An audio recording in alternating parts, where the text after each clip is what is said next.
Here, I will share some tips on what to do with financial aid throughout your undergraduate career at the University of California, Irvine. Fill out FAFSA before the March 2nd deadline. The reason you need to fill out the FAFSA before the deadline is so you can increase your chances of receiving the most aid. I remember when I was in high school that a UC-Irvine representative came to our classroom to give us a presentation on applying for financial aid.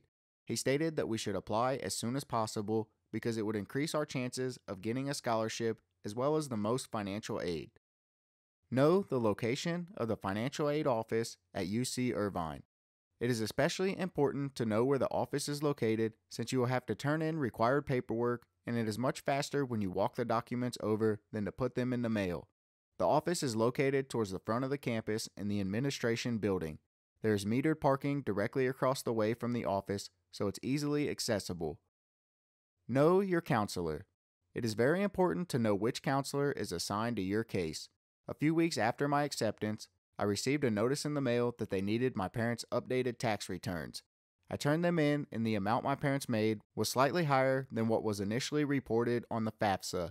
The counselor told me that they had revised my financial aid award, and they ended up taking away almost half of my financial aid. I hope you don't experience what I did with my financial aid being cut, but it does happen, so make sure you know your counselor so they can work with you. Use your financial aid money to study abroad. During my third year in college, I decided I wanted to look into study abroad programs in Spain. I was a bit hesitant because I didn't know how much it would cost me. I found out at orientation that my financial aid would transfer and cover my tuition in Spain.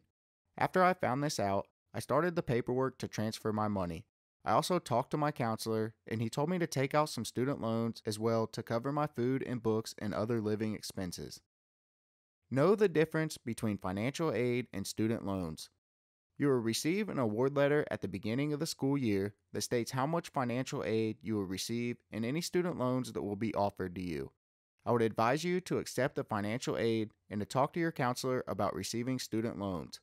Student loans generally have low interest rates, so it's easy to say yes to receiving as much as you can. It's very easy to rely on student loans in order to get through college, but I would advise you to look into working part-time instead. So for more tips and tricks on colleges and universities, check out our website,